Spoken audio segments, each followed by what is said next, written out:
Flight Risk 2025 is one of those movies that had me on the edge of my seat one minute and rolling my eyes the next. Let's start with what I liked. The premise is simple but effective. Mark Wahlberg plays a U.S. Marshal tasked with transporting a witness, Michelle Dockery, in a small plane across Alaska, only to discover the pilot, Topher Grace, has ulterior motives. The storm scene is hands down the best part of the movie.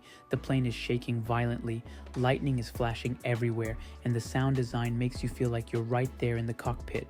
I was gripping my seat during this sequence. It's intense, visually stunning, and perfectly captures the terror of being trapped in a tiny plane during a storm. Michelle Dockery's performance as the witness is another highlight. There's a scene where she breaks down and pleads with Wahlberg's character to protect her mother, and it's genuinely heartbreaking. She brings a lot of depth to what could have been a one-note character. And Wahlberg? He's solid as always, playing the tough but vulnerable Marshal with just the right amount of grit. The dynamic between the two is compelling, especially when they're forced to work together despite not fully trusting each other. But here's where the movie starts to lose me.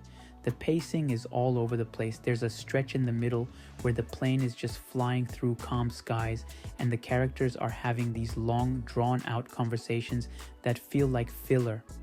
One scene in particular, where Wahlberg's character delivers a monologue about his tragic backstory, completely took me out of the movie. It felt forced, like the script was trying too hard to make me care, and don't even get me started on the ending. Without spoiling anything, it's one of those ambiguous conclusions that feels more lazy than thought-provoking. After all the tension and build-up, I wanted a payoff, not a shrug. And then there's Topher Grace as the villainous pilot. Look, I love Topher Grace, but his character is underdeveloped. We get hints about his motivations, but they're never fully explored.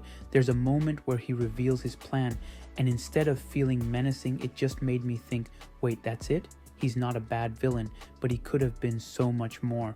Here's the thing, Flight Risk has some genuinely thrilling moments, and the aerial cinematography is breathtaking, but the uneven pacing, clunky dialogue, and unsatisfying ending hold it back.